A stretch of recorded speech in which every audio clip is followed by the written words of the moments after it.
দিঘি আজকে তো একদম মানে ব্যক্তিগত জীবনের গল্প শুনবো, যে বাবা কেমন আছে, পারিবারিক জীবন কেমন চলছে? আলহামদুলিল্লাহ খুবই ভালো আছে, বাবা ভালো আছে, সব মিলিয়ে আলহামদুলিল্লাহ খুব ভালো যাচ্ছে।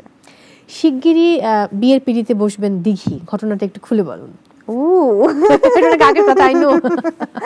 আচ্ছা, হ্যাঁ এই মাসেই বিয়ের পিঁড়িতে বসছি, কিন্তু ওইটা চরকি প্রেজেন্টস একটা সিনেমাতে, যেটা কিনা 36 ওইটা এই মাসেই রিলিজ হবে।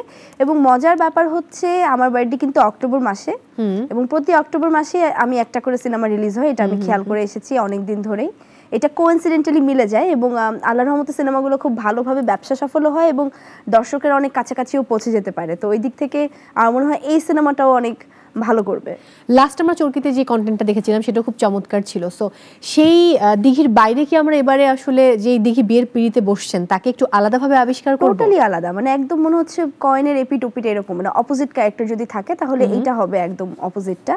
এবং যেটা মজার বিষয় সেটা হচ্ছে অনেকদিন ধরে না আমরা রমকম দেখি না, আমরা থ্রিলার, মিস্ট্রি, তারপরে আমরা ডার্ক সিনেমা দেখছি খুব বেশি। সব সিনেমাতে আসলে মারামারি হচ্ছে, চিন্তা করতে হচ্ছে এরপরে কি হবে, কিন্তু রমকম যেটা বসে হাসবো, ভালো লাগবে, ফিলিংস শেয়ার হবে, এরকম সিনেমা অনেক দিন ধরে মনে হয় আমরা ঠিকমতো দেখছি না। শাকিব এবং জায়েদের সঙ্গে রোম্যান্স করবে না দিঘি, এমনটা তুমি কেন বলেছিলে? কারণ দুইজনই তোমার চাচ্চু হয় আফটার অল। কারণ এখন দুইজনের সাথে আমি ছোটবেলায় সিনেমা করেছি, দুইজনের সাথে আমার ফ্যামিলিগত খুব ভালো সম্পর্ক, যার জন্য আমি চাইলেও তাদের আর ভাইয়া ডাকতে পারবো না কখনো, কারণ আমার বাবা তো আসলে জাতীয় দাদা, সে সবার কাছে ভাই।